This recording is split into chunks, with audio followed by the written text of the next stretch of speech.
ETF index mutual funds నేర్చుకుని stock మార్కెట్లో రాణించాలనుకుంటున్నారా? వెంటనే ఈ నెంబర్కి కాల్ చేయండి. పాప సుగాలి ప్రీతి ఇష్యూ.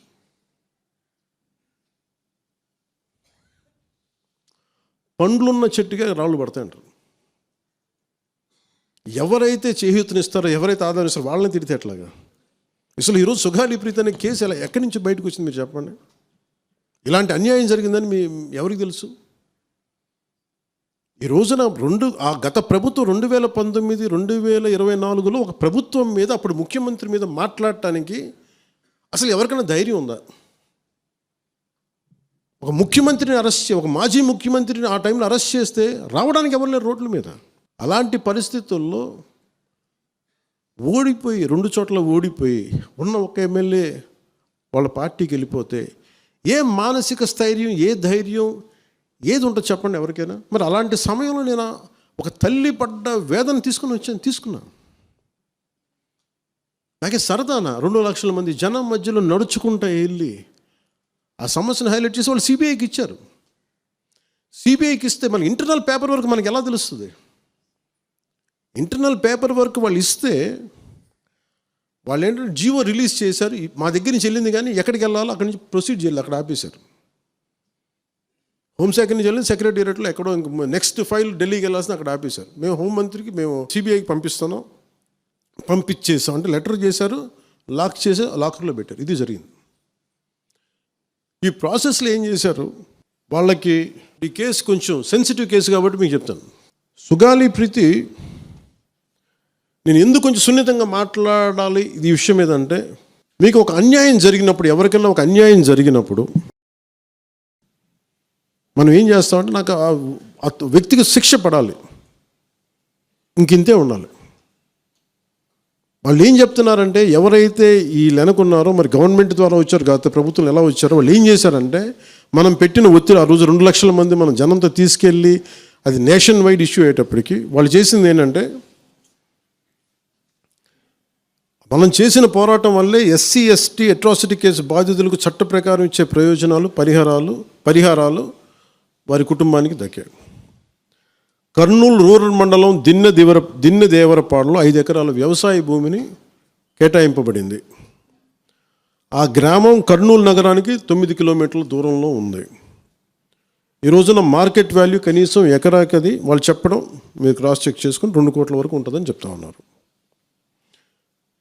వీరి కుటుంబానికి కర్నూలు కార్పొరేషన్లో కల్లూరు వద్ద 5 సెంట్ల ఇంటి స్థలాన్ని కేటాయింపు చేసిన ప్రభుత్వం. సెంటు 10 లక్షల నుంచి 15 లక్షల వరకు ఉంటుంది. పాప 2 తల్లిదండ్రులకి రెవెన్యూ శాఖలో జూనియర్ అసిస్టెంట్గా ఉద్యోగం ఇవ్వడం అయింది. ఇది కాకుండా, ఇది మన పోరాటం వల్ల ఒత్తిడి పెట్టడంలో వచ్చినాయి. ఇవి కాకుండా నేను ఫస్ట్ టైం ఛార్జ్ తీసుకోగానే మొదట చెప్పిన మాట, పాపకి న్యాయం జరగాలి, ఏమేమి జరిగిందని సిఐడి చీఫ్ని నేనే తెలియజేశాను. డీజీపీ గారికి పంపించాను, అప్పుడు డీజీపీ గారికి తిరుమలరావు గారు, అలాగే సిఐడి అధికారులకు చెప్పాను, ఉన్నతాధికారికి, హోమ్ మినిస్టర్ గారికి చెప్పాం. ఇవన్నీ చెప్తే పోలీసు సిఐడి వాళ్ళు చెప్పింది ఏంటంటే, అసలు అప్పట్లోనే ఎవరైతే దీని వెనక కుట్ర వెనక ఉంది ఇవన్నీ చెప్తున్నారో ఏ డిఎన్ఏ తారుమారు చేశారు. ఎలా తారుమారు చేసి ఉండాలి? ఈ ఒత్తిడిలో వీళ్ళకి భూములు అవి ఇవి ఇచ్చేసి, మరి ఏం చెప్పారు నాకు తెలియదు కానీ నాకు తెలిసి వాళ్ళు ఈరోజు పోలీసు చెప్తుంది ఏంటంటే, సాక్ష్యాలు వీళ్ళు చెప్తున్న వ్యక్తుల మీద వాళ్ళ డిఎన్ఏకి దీనికి మ్యాచ్ కావట్లేదు. ఇది వాస్తవం. కోర్ట్స్ ఏం చేస్తాయి, పోలీసు ఏం చేస్తారు, దీన్ని కూర్చోబెట్టి. ఎందుకు చెప్తున్నానంటే, ఇది వివేకానంద రెడ్డి గారిని చంపేశారని తెలుసు అందరికీ. ఎవరైతే చేస్తున్న నిందితులు ఉన్నారో వాళ్ళు ఒక్కొక్కరుగా చంపేస్తున్నారు వాళ్ళని. మరీ గత 5 సంవత్సరాల్లో ఇట్స్ క్లాసిక్ కేసెస్ ఇవి. ఈ ప్రక్షాళనకే పూనుకున్నాం మనం. ఇది ముఖ్యంగా మన ఎమ్మెల్యేలకు కానీ, మీరు ఎంపీస్, యాజ్ అన్ ఎంపీస్ మీకు కూడా, మీరు ఈ కేసెస్ మీద మీరు రేపొద్దున అసెంబ్లీలో గళం ఎత్తాలి, మీరు తప్పదు.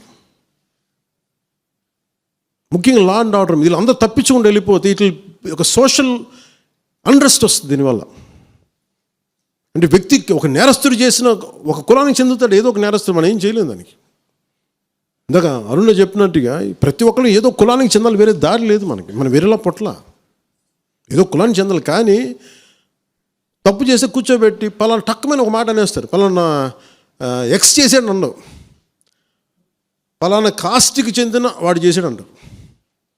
అసలు ఇంత కాస్ట్ ఎక్కడి నుంచి వచ్చిందో తెలియదు క్రైమ్కి. సో అందుకని మేము బీయింగ్ లీడర్ని చాలా సెన్సిటివ్గా మాట్లాడాలి. మరీ నేను మిగతా వాళ్ళు గబుకుని మాట్లాడేసి గత ప్రభుత్వ నాయకులు మాట్లాడేసి వెళ్ళిపోవచ్చు, ఈజీ అది. కానీ నేను అలా మాట్లాడకూడదు. దట్టు నేను ఇప్పుడు డిప్యూటీ సీఎం పదవిలో ఉన్నాను కాబట్టి నేను చాలా ఒళ్ళు దగ్గర పెట్టుకుని మాట్లాడాలి. అందుకని ఇవన్నీ మీరు ఒక్కసారి దీంట్లో కూడా ఆ పాపకి న్యాయం జరగాలి, దోషులుంటే శిక్షింపబడాలి, దాంట్లో అసలు ఎప్పుడు లేదు. కానీ ఇలా ఒత్తిడి పెట్టాల్సిన వారికి కూడా నా విన్నపం ఏంటంటే, మీరు అసలు ఈ కేసు ఎవరి వల్ల బయటకు వచ్చింది మీరు చెప్పండి.